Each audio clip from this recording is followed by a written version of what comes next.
Welcome back to another episode of Kicking It with Coach Red, where we bring you all the news, stories, takes, and opinions about your favorite teams from the Pacific North, fresh from the good to the bad to the Mariners. The sweet, sweet Mariners, baby. Sweet, sweet Mariners are not what we're going to be talking about today. We teased it last time, but when the biggest news around the Mariners is that Logan Gilbert and George Kirby, when Cal Raleigh's at the WBC, are going to call their own pitches. Sorry, I can't in good conscience put together 30 minutes about that. I can't do it. I can do Yeah. a lot, but I can't do that. So it's one of my favorite times of the year. The legal tampering period in the NFL has started as of today. Deals can be agreed to right now, finalized on Wednesday morning when the new year opens. There is a chance that some of these guys might not end up signing those contracts. It's happened in the past before. I think the Cowboys were going to bring back Randy Gregory and then came to terms, and then he ends up signing with, I think it was the Broncos a few years back. So it's not the norm, I believe so. but it can happen. So talk about the Seahawks and what they've done so far in free agency and the guys that have agreed to terms with other teams as we sit here as a 7:50 PST. But before we do that, why don't I tell you a little bit about us? If you're looking for a guy that's going to just be like one of these owners that are handing out some contracts today, it's like Mr. Beast out there just throwing money around, right? And I'm going to be throwing knowledge around on Right. what has happened so far in terms of the Seahawks. And if you're looking for a guy like that, you're looking for a guy like me, your boy, Coach Red. Find me on X at the real Coach Red, on Instagram at the real underscore Coach Red, TikTok at the real Coach Red. Also find the show over on YouTube. Search Kicking It with Coach Red. Like, subscribe, hit that bell notification, and leave a comment or two. And if you're looking for a guy that, if he had his druthers, he would be the GM of the Raiders today, just getting every free Oh, agent that he jeez. could ever want. And Shockingly, none of them were Seahawks. uh, not yet. There's still time. But if you're looking for a guy like that, you're looking for a guy like Kane. Yeah, I'm Kane. You can find me over on Twitter, Kane2406, TikTok, Kane0614. Also follow the show's socials over on Twitter and Instagram at Coach Red Pod. Pause. Do it, freaking do it. We'll start with a handful of, I would say they're probably the most prominent names left that haven't agreed to anything yet for the Seahawks. And boy, did part of my thing just change with that ESPN notification. Let me put a little note. We're in the thick of it right now. Things are Oh, breaking live. shit. So Damn. the three guys that have not come to terms yet that are kind of the household names. Jake Bobo still out there. I wouldn't be surprised if he ends up coming back on a minimum deal. I think Josh Jones, the backup swing tackle that filled in for Charles Cross very well last year, I think the Seahawks can still bring him back on a reasonable deal. And the biggest fish still left out there is the man that reeks quarterbacks, and it is Reek Woolen. A lot of movement in the cornerback realm over the last couple of days. You know, we've seen Trent McDuffie get traded. We've seen some other guys moving around. You've seen a handful of guys sign deals. And I think that where Reek Woolen sits with prestige, tools, traits, accolades, that he's probably going to trounce everybody but McDuffie in terms of deals that were made today. Yes. Most of the guys were 13 and a half to I think 16 mil a year, right around like 48 mil, I think was the biggest one. I think that was Jamel Dean. So Mhm. I think Reek's probably going to be close to 20 and probably prices himself out of a return to the Seahawks. I think the I other two agree. guys that I hit on have a chance to come back. I mean, as much. as I would like Reek back, it's kind of like what has happened earlier in the day. Price point gets to a point where they're not comfortable paying that.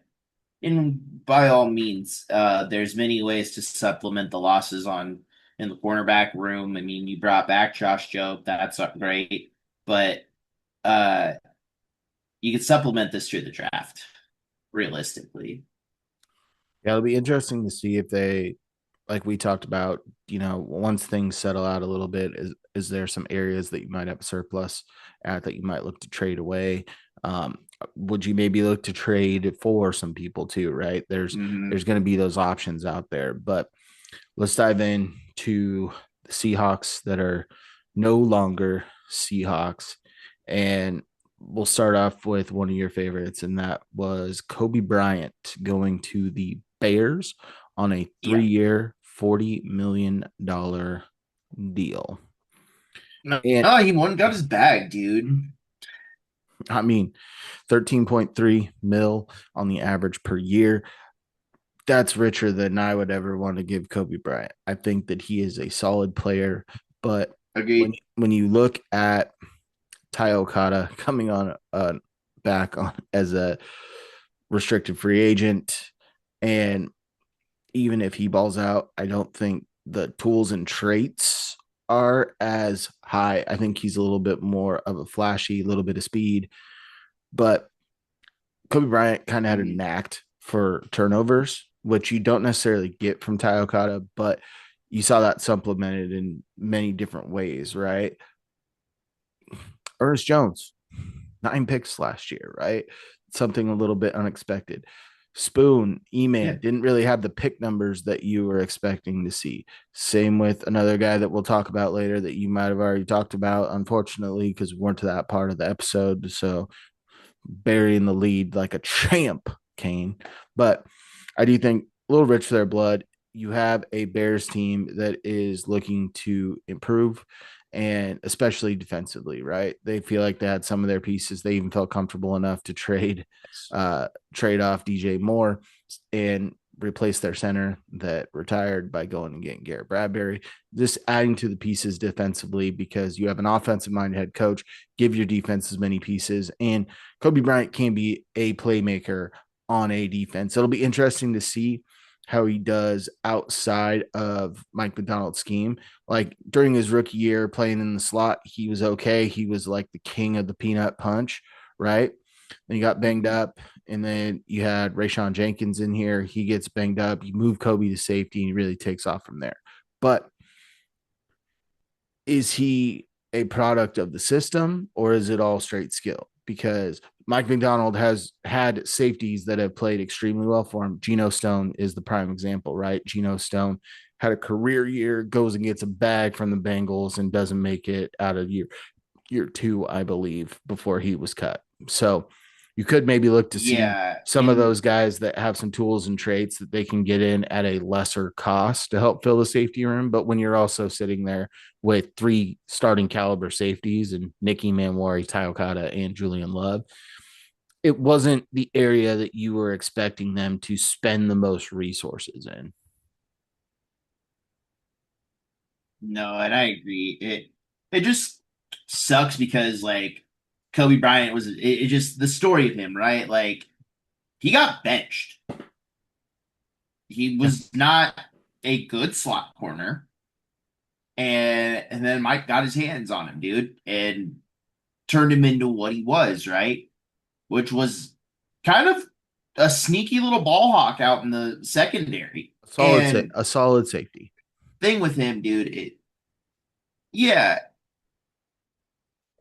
I just enjoyed the craft that he put out there, how good he seemed with this unit. I do hope him nothing but the best, but I do wish he was back just on a lower deal. Well, I mean, we even talked about this in the build up to the playoffs with Kobe coming back. Like Ty Okada was playing so well that we're like, hey, you don't even need to have Kobe So Bryant out there full time, right? So glad he got the bag.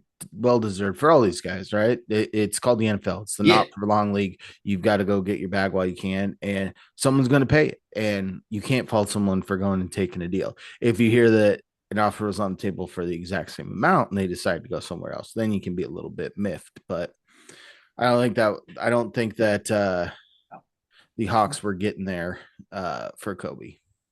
No, no. All right. So Kobe was a guy that kind of exceeded expectation. Another guy probably exceeded expectation a little bit more in the deal that he got. It's Boye Mafe. He got a 3-year deal with the Bengals for 60 mil, 20 mil on the average. Projections coming into there was probably about 15, 13 to 15, 13 and a half, 15 per year. And with Boye Mafe, you get a guy that came into the league raw. He started off as a very good run defender. You saw his sack numbers tick up in year 2 to 4, I believe it was. And in year 3, it went up to 9. Year 4, you saw those sack numbers dip. But what Boye Mafe did was have he excelled in his pass rush win rate. He got a lot of Mm-hmm. pressures. He didn't always get to the quarterback. And I think when you look around the league, a lot of guys really tried to nickel and dime and short chunk change and get the ball off quick because the Seahawks were creating so much pressure across the board at the beginning of the year and creating those big plays, which really Mm-hmm. played into what the Seahawks want to do because you're running a base nickel. You've got speedy guys that can go sideline to sideline. You got great tacklers in the second level and the third level. And it kind of diminished a lot of the sack numbers we saw down the stretch. I don't think that they got worse at pass rush. I think that you just saw a lot of quarterbacks scheming up, getting the ball out quickly. And Boye Mafe goes into a good situation on a team that you know is built around their offensive players and Joe Burrow and T. Higgins and Jamar Chase and Chase Brown. Throw Yes. him in the bunch too, right? And Mm-hmm. a few years back when the Bengals made their Super Bowl run, their defense was one of the best at turning the ball over. They were very good at attacking the opposing quarterback. And I think that Boye Mafe is a step in the right direction. Did they pay more than we expected? Yes. Is he getting paid significantly less than the top edge rushers? Yes. Can he flourish into that? I think so. Because the guy was so raw coming out of college and you've seen him develop and he still plays the run very well too. And I think that being in Cincinnati, there's less of a log jam at the position because when you really look at how this team was down the stretch, you look at, let's say you're playing Leonard Williams outside. So you got Leonard Williams, Chinnawosu, throw in Marcus Lawrence, and even Derek Hall that were all probably getting reps above him. So he was your sixth guy in your rotation in the edge Yes. position. I think that it's a great landing spot for him and it gives him a lot of Mm-hmm. opportunity. But if you're the Seahawks, you cannot give, for A all intents and purposes, subpar. your sixth best edge player 20 mil a year. Yo, exactly. And when my coworker told me that Boye went to Cincy, I was like, that's just strange. Um, you don't expect Cincy making a splash like that very Yeah. often. Yeah.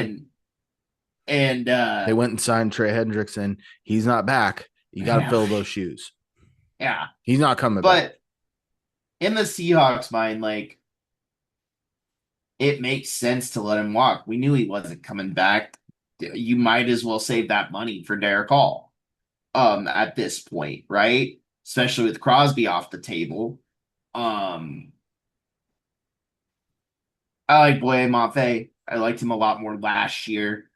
Uh, just because you had so much more talent on the line this year, and his talent kind of got buried Mm-hmm. in a sense, right? Because DeMarcus Lawrence revitalized year, right?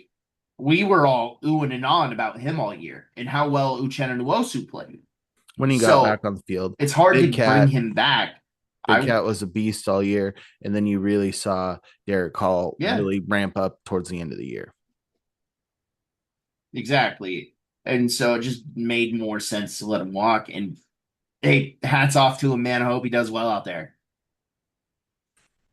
All right. The person that we thought there was little to no chance that he was coming back based off the playoff run. But here we are. Kenneth Walker the third goes to the Kansas City Chiefs on a 3-year, $45 million deal. This one has a reported 28.7 mil guaranteed. Kudos to Kenneth Walker the third. I think that he excels best when he can play in that timeshare type role and still be the featured guy, right?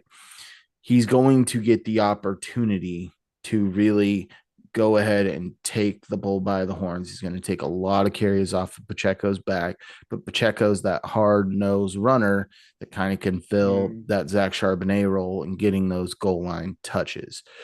Walker is best, outside the 15-yard line. Like he could still get in the end zone, but it's not between his bag, right?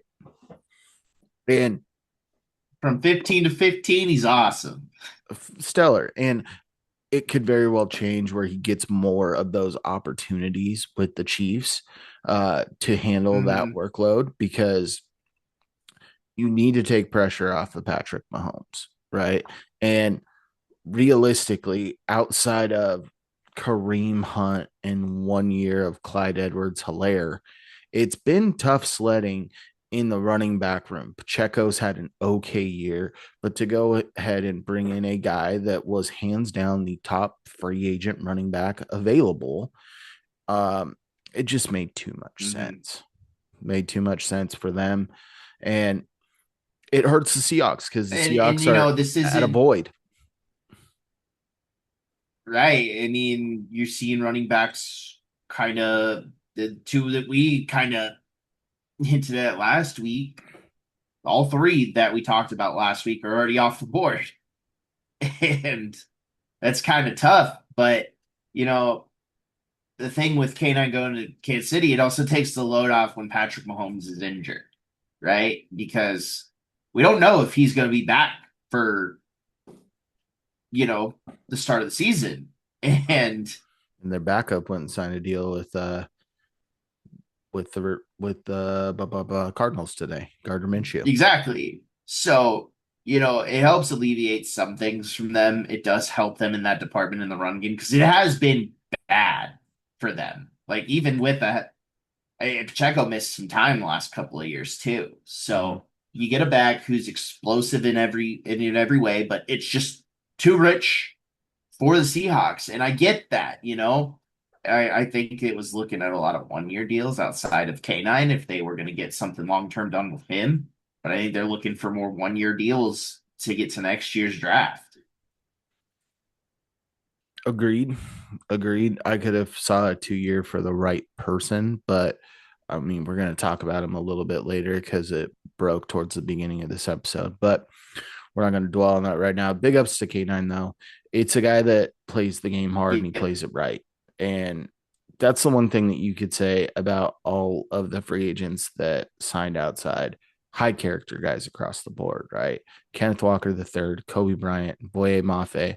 You never heard any negative thing about them in the press from teammates or them just being stupid outside of the field. So good guys getting good contracts, right? All right, now we get to talk about some of the guys Hmm. that the Seahawks retained. Haven't got any outside free agents just yet, but we'll start with one that happened before the tampering period even began. Worked out a 2 year, $9 million deal max. It's 8 million base with incentives that can get up to 9 for Drake Thomas. And oh my God, what a steal! What a steal for a guy that really Yes. stepped up last year. You have Hmm. insurance. And this was the only guy that mm, this was the only guy that we talked about being back for Oh, for the linebacker. We didn't want free agents. We wanted Drake Thomas back. and Drake And Thomas on a 4 to 4.5 mil per year average is. yeah, I saw people on X today that were like, why did he sign that deal? That was not a good deal for him, but it's great for the team, right? And Mhm. now you have a linebacker room that lines up just like you had last year. You got Tyrese Knight there as well. You've got Ernest Jones, who had one of his best statistical years, especially in pass coverage. So being able to get a hard hitter like Drake Thomas back that you know works well within the threshold of this defense, I think it puts you in a really good spot and a super team friendly deal for a guy that the Seahawks really took a chance on, promoted him up from the practice squad, and he went and ran with it, and they gave him that opportunity. It wasn't when Mhm. Tyrese Knight got healthy again. It was like, all right, Tyrese, it's your show again. They let Drake Thomas roll, and he got banged up, and when he was healthy again, he was back out on the field. So Mhm. I really like I mean, we really liked the linebacker room last year. It hasn't changed. I still really like it going into next year. I agree. I mean, he. It's not to say that like Tyrese Knight wasn't a breath of fresh air, because like what he did in year one was absolutely phenomenal, And when he especially stepped after in, he had two strip sack fumbles exactly that resulted in two touchdowns for Demarcus Lawrence. Drake Thomas, the way that dude just hits a hole though. There's just something magical about it, right? And it's fun that we get to run this linebacking room back and kind of keep this defense on their toes. So, All right. The next guy we'll talk about, another guy that really came in at a very reasonable figure. And it's Josh Jobe coming off, like we've said this multiple times, his best game of his Seahawks career for me was how well he played in that Super Bowl. And I thought that that was going to lead to him potentially getting priced out. I didn't think so. I think they wanted to keep some more continuity. They'd make a play, but 3 years, 24 million, 8 mil on the average. That is a extremely palatable number for a starting cornerback in this league. And a guy that I was looking at some stuff today. PFF has him as a very, very highly rated coverage corner. There were times where he wasn't getting looked at, which we mhm. kind of saw in the Super Bowl. They started going away from him because he was locked down. There have been some times where he'll get picked on a little bit, but he rarely gets burned over the top, right? He plays within Right? himself very well. And another guy that really worked his way up was a practice squad guy. Mike McDonald came into town, ended up getting a starting job 1 week due to injury. And we're like, what are we doing? And played well enough and then ends up keeping the job and doesn't let it go. And Yep. it's just rewarding the guys that got you there, right? And that's such a palatable number. 8 mil a year is crazy Yeah, good. no, 8 mil a year. When you look at Josh Jobe, yes, there's a lot of there's sometimes where you're just like, oh, what was that? But overall, pretty good corner. Um, it seems to be a lot of these guys. There's practice squad guys that turn into low key stars on the team. Um, because there are some points last year where he was really locked down. Mm-hmm. Good little chunk where he kind of floundered this year, but towards the end of the year, he really locked it in, especially against the Niners, the Rams, the whole kit and caboodle. It seemed like, I That mean, second all game of the against the corners had a pretty Rams. bad game against the Rams. Yeah. Yeah. That second game against the Ram, they threw at Josh Jobe a lot and it wasn't great. Yeah, I meant more like in the playoffs Yeah. He and played stuff solid. because he played better in the third matchup. Correct. So it's just gonna be it's gonna be great to see. Yeah, hurts that you don't have Reek on the other side, but again, this draft class is so deep at corner and safety that I just don't like. They're just gonna walk out of there with so many freaky athletes again. Well, the other thing too is you still have Nehemiah Pritchett who has had some play time, right? You have Yes. Devin Witherspoon that can play outside. He doesn't always have to play in the slot. He's been moving around quite a bit more, right? And that could open him to the outside and really making sure that you've got Nicky Manwari on the field at all times, running your slot cornerback or Mhm. heavy nickel package, right? So it sets Yes. you it sets you up to have options going further into the offseason with another reasonable pick. Agreed. So Agreed. between the two guys that we're talking about, we're 12 mil a year, which is less than the three guys going out the door are in a per year average. But Pitch. that Yeah. average is going to get smoked a little bit with a player that we did not think would be re-signed at all, and that was Rashid Shaheed. News broke this afternoon. I think it was right around 3 o'clock. Rashid Shaheed coming back to the Seahawks on a 3 year, $51 million deal, 34.7 mil guaranteed. There was a little bit of X that was a little up in arms that said, all right, you got Rashid Shaheed back for a bigger contract than you're willing to give Kenneth Walker the third. Let me, I got things to say about this, but you go ahead. Rashid Shaheed, what he offers in the return game is probably one of the most dynamic returners in the game. I think Yes. that having a full off season with Sam Bradford can help integrate him Darnold. into the true. Yep, Darnold, Bradford, Darnold. What's the difference? Sam Darnold, uh, it gives you the opportunity to let him really step into that number two role, be behind JSN. It gives you insurance for the injury history of that over the top guy with Torrey Horton. And I think that when you really look at how the numbers are playing out, this could be potentially, unless they do some restructures last year for Cooper Cup coming back. So it'll be interesting to see. I know that he's under contract for another year, but dead cap doesn't hit as hard in that third year. It'll be interesting to see how that plays out. But going and getting a guy that you know elevates this team as a whole. He didn't do it as much offensively as we thought he would have, but his impact to this team was a catalyst for them to make the run to the Super Bowl. Yeah. And as to kind of put on what you said, right? A full off season is gonna do this entire room justice, right? Like you're gonna be more on point with one another, I feel like. And if you sit there and really look at it, you're paying Rashid Shaheed for two things. It's to catch the ball from Sam and to score on kickoff and punt return.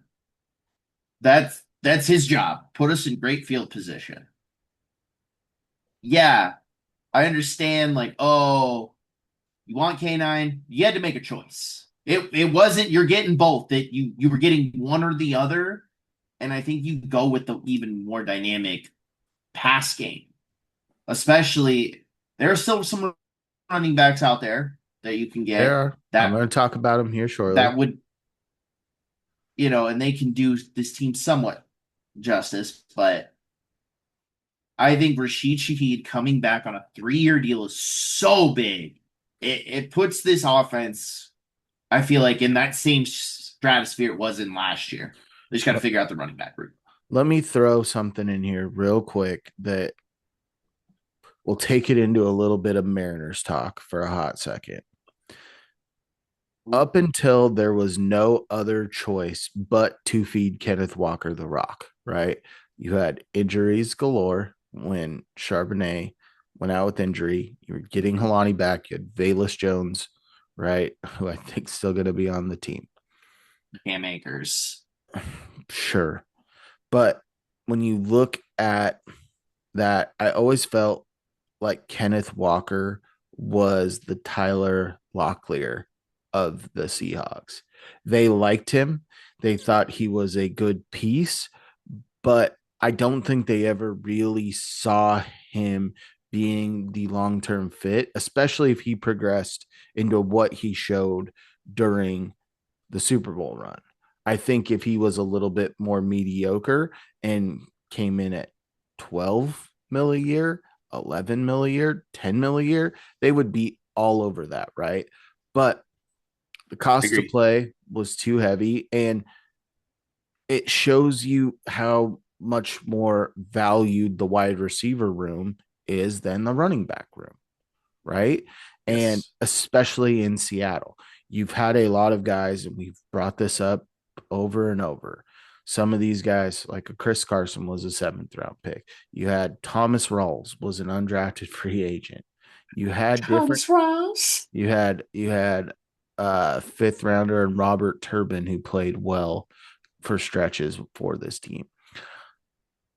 John Snyder has always put a high target on going and getting elite running backs or elite running back prospects, right? He goes and makes the deal for Marshawn early on in his tenure. And then you throw in the likes of you took Kenneth Walker in the second. The next year, you followed that up with Charbonnet in the second. A couple of years prior to that, you took Rashad Penny in the first. You took Mhm. Christian Michael in the second. Like the Seahawks are not afraid to go get a young running back going out of college Right. or a guy that's on his first deal.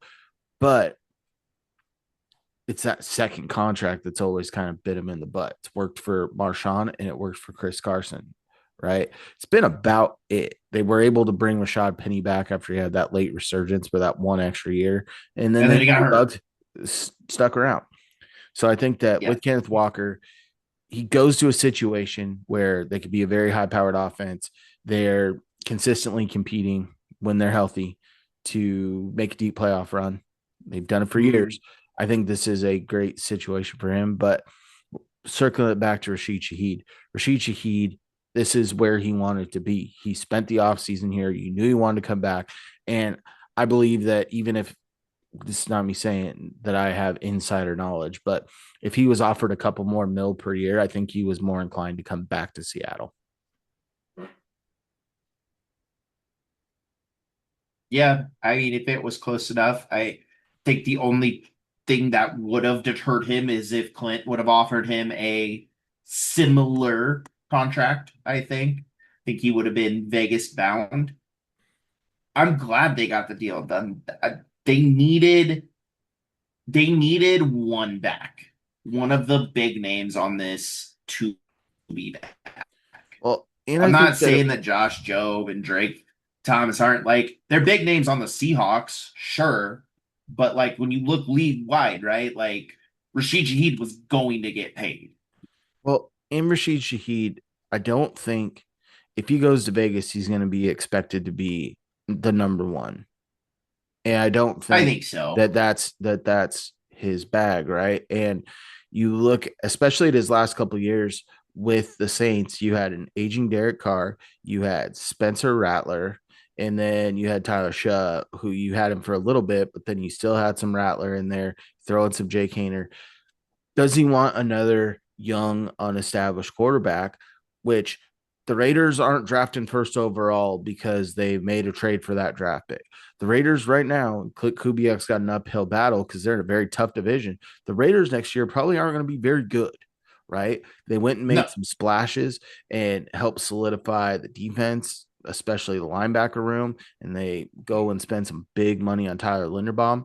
But you need extra pieces to go ahead and attack teams in the pass game. And Rashid Shaheed, we saw it at times with the Saints that he can be that game changer, but we didn't see it enough as the Seahawks. So I think that added pressure of trying to go there and be the guy. I mean, that's a lot. That's a lot of weight on a guy that mm-hmm. has never been the number one guy. And I don't think his play style lends itself to being the number one guy because if you're the number one guy, guess what you're not doing? You're not returning stuff either. And that's his game. And you got to do it. But you cannot Exactly. risk Rashid Shaheed Exactly. being your number one wide receiver and getting banged up and injured on a kickoff return. I agree. I just think this is the perfect situation for him to run this back and to be an even bigger emphasis on the offensive side. Agreed. Well, All right, what running backs you got? we're not going to start there. I think the biggest Uh, area of need for the Seahawks, just because when you look at age, and I think that Demarcus Lawrence, if he was going to retire, would have done it before free agency started. He seems like the yeah, kind of guy that's going to make sure that his intentions are known to set the team up for success, especially with all the words he said about the squad last year, right? So yeah. I think he's back, but I do I've think also that, not heard that from anybody well, except from you. it came out a couple of weeks ago. I was talking to Scott the Thought today too, and he brought it up. So I'm not the only person Yeah, promoting that I narrative. And I just saw it somewhere, but that's yeah, where we're yeah, at. yeah, yeah, But I yeah. do think that you need another piece in the edge room. And I think that it's going to Yes. be tough with where they're sitting at with the draft capital they have. You want a guy that can get in the mix, and it's a guy that I talked about last week. And I think that you can get him in on a deal similar to an Uchenna Nwosu on about an 8 mil year. He comes in, he balls out. Maybe that's the guy that gets the contract extension over a Derek Hall. You know, Uchenna is going into his last year of the deal, a guy that could potentially fill that role. And it's Arnold Ebiketie from the Falcons. He was a guy Mm. that the Seahawks liked coming in that draft process. He's a guy that has a similar makeup and mindset to an Uchenna Nwosu and a Boye Mafe, where he's going to stop the run, but he also does have some pass rush upside. So I think that he can come in very easily in an $8 to $12 million range, which that puts you at you know 12 to $8 million lower than the number to Boye Mafe. And I think that's still an Yeah, intriguing there's name for me some, until he finds a spot. bro. I saw some of these numbers for DNs today, and I like Quiddy Pay got a bag, Yeah, and it's He not got like Quiddy he is paid. what he was 3 years ago. Yeah, Quiddy pay got I Quiddy mean, paid, man. That's what he does. he was like fine He was his okay. last couple of years, but not. I think I saw like 16 was his AVA or something like that, and then I saw Ofe. I think that's his name. Edafe 4 years, yeah, Owe 100 was mil. Owe was the second highest guy behind Trey Hendrickson Yeah, I on mean market. like this. I just there's so many like defensive ends that just got thrown a bunch of money today. And if it gets down the line, I think that if the asking price goes low, that I think the Seahawks and Arnold Ebiketie are a perfect match. All Okay. right, what everyone's here for, the running back talk. The first guy we were going to talk about, we talked about him last week. He hadn't signed a deal before the podcast started, but guess what? Found out in the middle that Rico Dowdle signs a 2 year deal with the Pittsburgh Steelers, 12.25 million. How were the Seahawks not all over that exact same offer? Because Rico Dowdle had said he wanted the opportunity to be the lead back. He's going into a situation where he is going to be in a timeshare with Jalen Warren. There's no questions about it. Jalen Warren was almost a Yes. 1,000 yard running back last year. And other guys that we talked about last week, Kenneth Gainwell. Kenneth Gainwell goes to the Bucks on a 2 year deal. Then Tyler Algier. Tyler Algier goes to the Cardinals on a 2 year deal. It's like, gosh, those were guys that have been pretty well talked about towards the Seahawks, and especially with the Rico Dowdle deal, I 6 mil a I year. I Like, saw a lot of people. would have jumped all over that I if I were saw John Schneider. a lot of people. Yeah, Twitter was a Seahawks are getting Tyler Algier. This is the ultimate pivot after K9 goes to the Chiefs. It should have been written in the stars. Again, he only made like 7 or 7.5. I love that. I would love paying that. Mm-hmm. But I also think that if they're going after a running back in this class, it's a 1 year deal. And I don't know if any of these running backs want a 1 year deal. They all want two or more. And I understand that as well. You want security for yourself. You don't want to be in this situation again next year. But you also go bet on So yourself I and go to a understand, but solid it's team on a 1 year deal, especially if you aren't getting the money that you're looking for at a multi-year deal. There's a couple of guys that I have yes. here that I think could really fit that mold. And one of them, it's domino effect that Kenneth Gainwell goes to Tampa Bay. So a guy that you can look at is Rashad White. And Rashad White has had some ups and downs. He has shown his ability to be dynamic with his speed, but there's also been times where he's been ineffective. You saw Bucky Irving kind of take Yep. that position by hold when he got drafted. And this year, Bucky Irving was hurt, and you saw some good things out of Rashad White. Say the one downside to him is I don't think he holds onto the ball that well. He doesn't, and he's not really a power runner either. So he's definitely looking for wide zone and getting the ball outside, a la Kenneth Walker. But he also is very good in the pass game as well. hmm I agree. I wouldn't mind a Rashad White. Just seeing how he has the last few years. I think also when you come into the Seahawks, it's a little bit different, right? You're going to be expected to perform a certain type of way.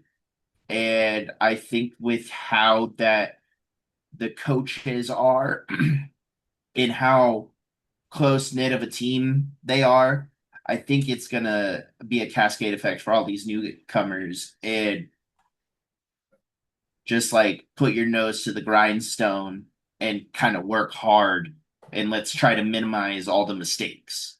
Mm-hmm. And I think that's going to be echoed throughout the halls, right?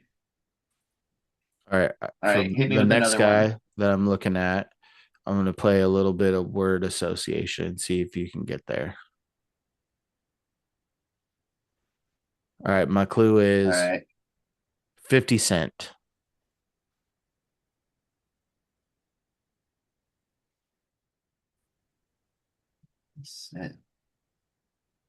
It's not Sean Tucker. Nope. Next word salute.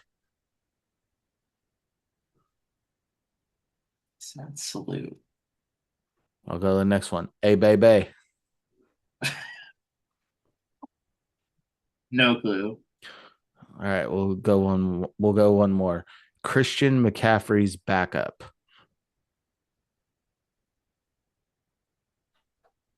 No clue. former commander.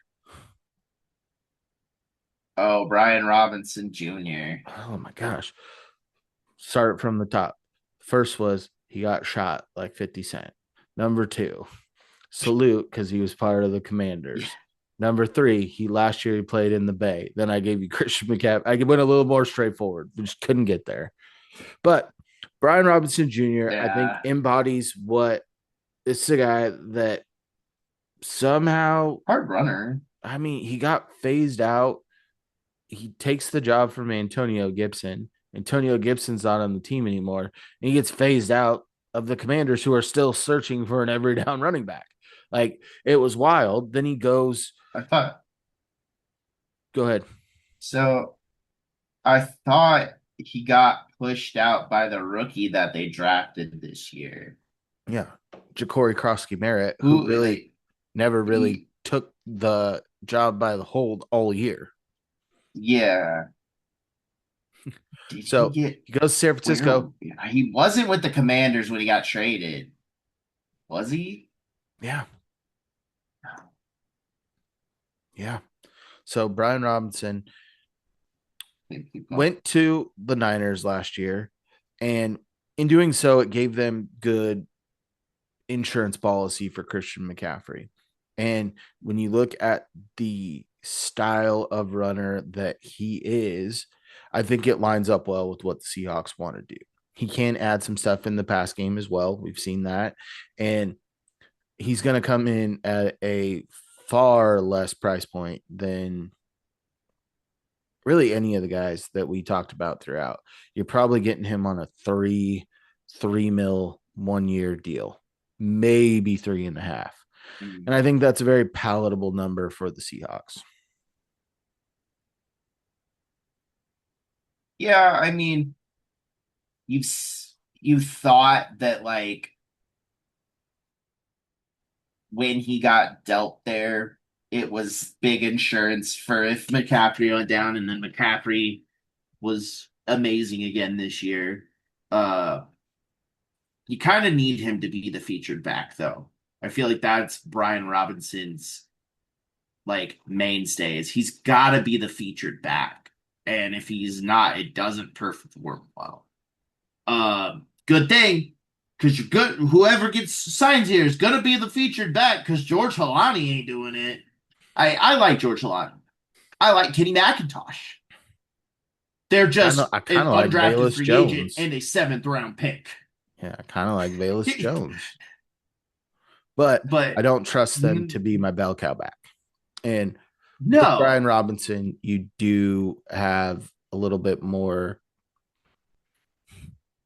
he's You feel a little warm 26. and fuzzy inside comparative to George Halani being the lead back.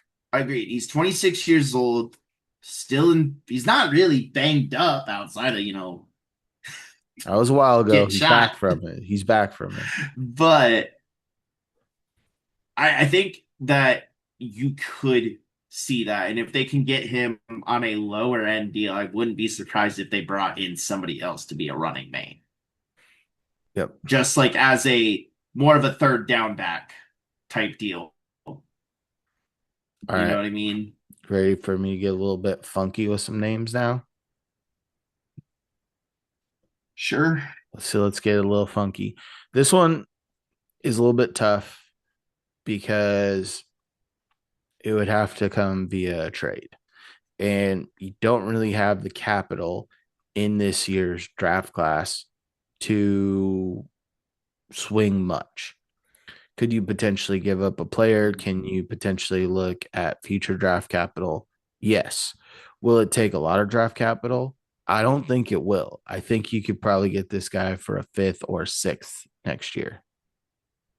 And it's a guy Okay. that, by a move that was made today, took a big running back off the board and put a big question mark on this player standing with his current team. It's Alvin Kamara. Alvin I Kamara like that one. Alvin Kamara, Travis Etienne goes to the Saints on the second biggest running Yeah. back deal of the day behind Kenneth Walker. Puts a lot of doubt on what they're going to do with Alvin Kamara. Big question mark for him coming to Seattle is the injury concerns. Last couple of years, he's been banged up. He wasn't healthy to finish off this last year. Alvin Kamara Oh is boy. everything you want to be. When he is fully healthy, he is a menace. He is a Yeah, game he is. changer. He is a game wrecker. You also, if he gets traded, there's money that's already on the hook for the Saints. So your cap hit is not very big. So with that, and he's in the last year of deal before his void years hit. So it's a 1 year deal. If you can go ahead and swing this and maybe give up a fifth in next year's draft to go ahead and bring Alvin Kamara over, it would be a fun person to put back there with your other names. Ooh. I I think that would be the cherry on top, right? If you got out healthy, 100% healthy Alvin Kamara, oh boy, I'll take take him to the 80%. races. I'll take 80. Like, and not only amazing at creating space in the run game, and just how shifty he is with his legs. The dude can catch balls downfield too if you need him to. Oh, that would be so fun to scheme up some plays with Alvin Kamara on this team. Oh boy, I thought that's you'd fun. enjoy that one. Are That you ready? one's fun. Are you ready for me to get even weirder? Sure. Part of me hopes that something will break while we're recording. Well, you don't need news because this one already kind of broke already, but not in the way that you thought. Okay.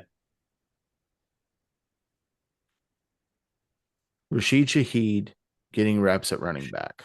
I And mean, I'll take it. let me wrap this all around, right? Guy like Cordell Patterson was a Yep. dynamo in the return game, ends up starting his first couple years as a wide receiver, gets transitioned to running back. He's a little bit more bigger bodied than Rashid Shaheed is, But I think what you can do is you can still have some of those guys that you have in house take some early carries. But you saw it even last year with JSN coming in the backfield and being to catch the ball out of the backfield. But when you look at a guy who is great at reading flow and finding holes, it's Rashid Shaheed. And if you can, even if Agreed. it's for half the year, scheme him up like, yeah, you want him to be your number two long term. But what you really need right now is a guy that can be dynamic in the run game. Okay, you don't know when you're going to get Zach Charbonnet back, but it's probably going to be at the midway point or later. Could be at the midway point. Or later, right? Yeah. So, do you ramp up Rashid Shaheed to be a running back for the first half of the season? I You mean, have Torrey Horton I coming back mean, healthy. You have JSN, the number one receiver last year in the NFL, and you have the veteran presence of Cooper Kupp. You're going to find a UDFA magic guy. You're going to be able to put another guy out there to catch passes.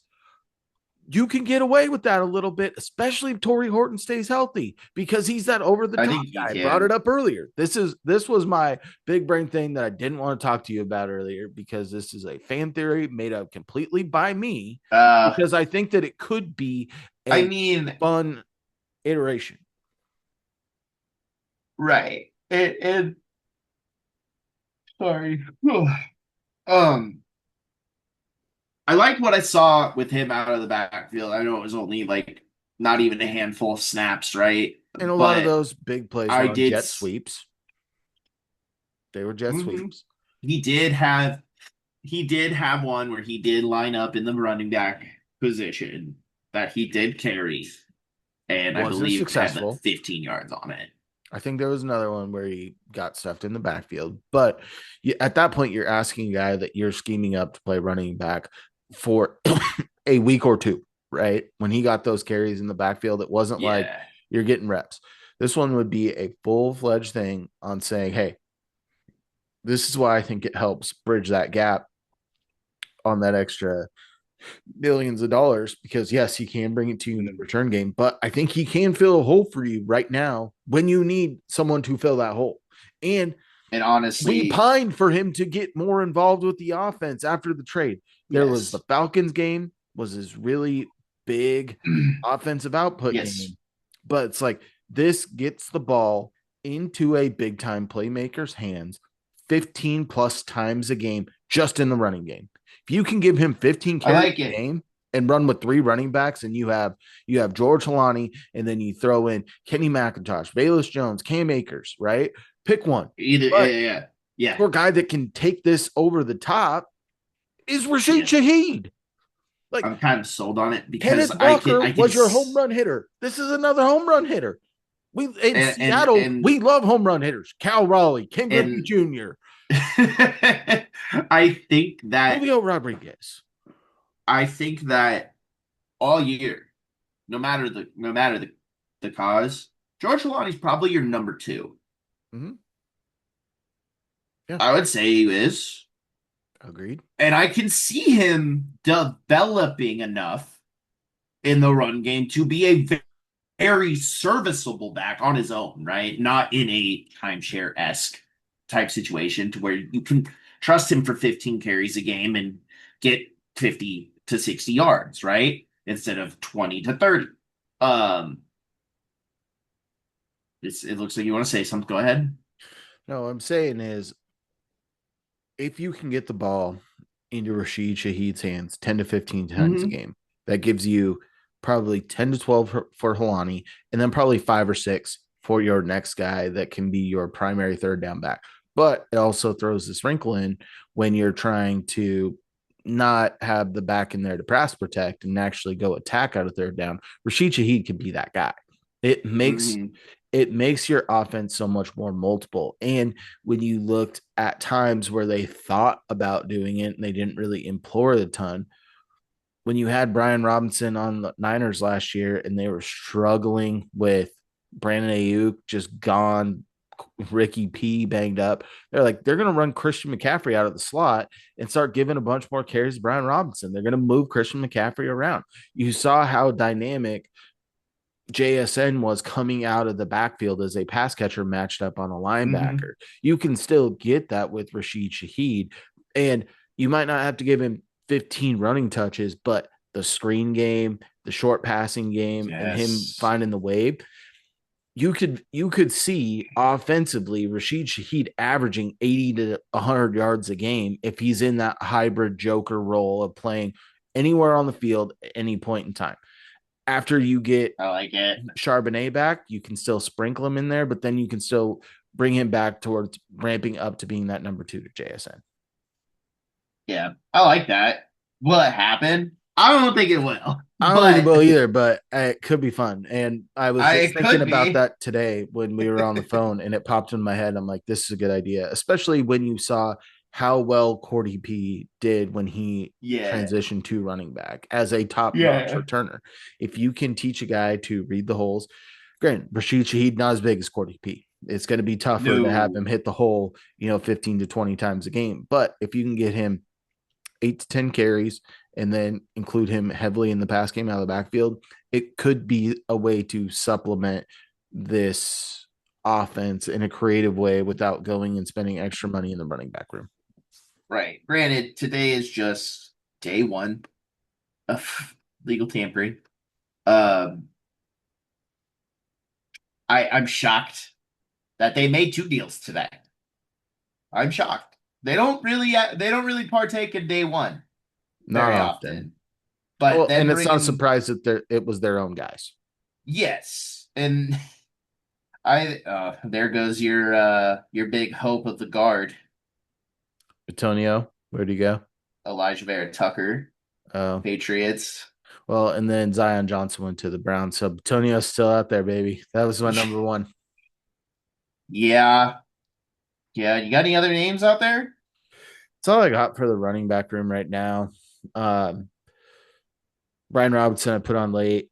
I threw Rashad White on a little bit late. I thought Kamara was probably the biggest name that you could feasibly get, just tough because you got to give up a pick or a player.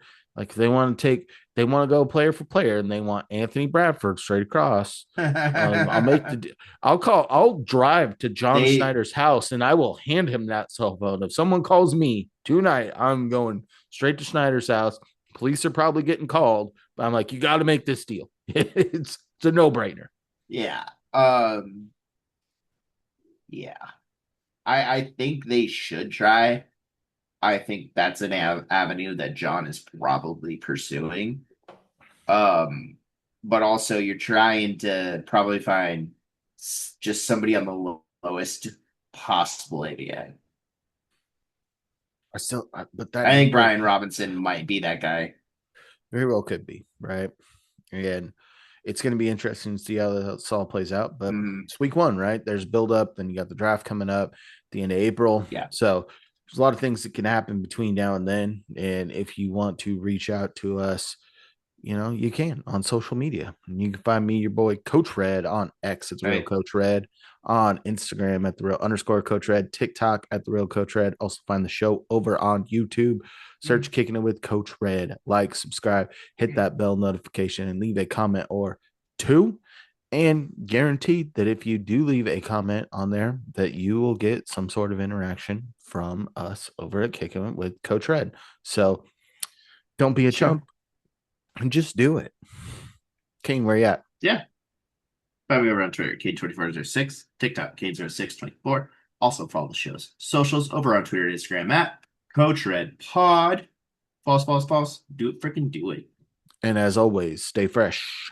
Stay fresh, peeps. Peace.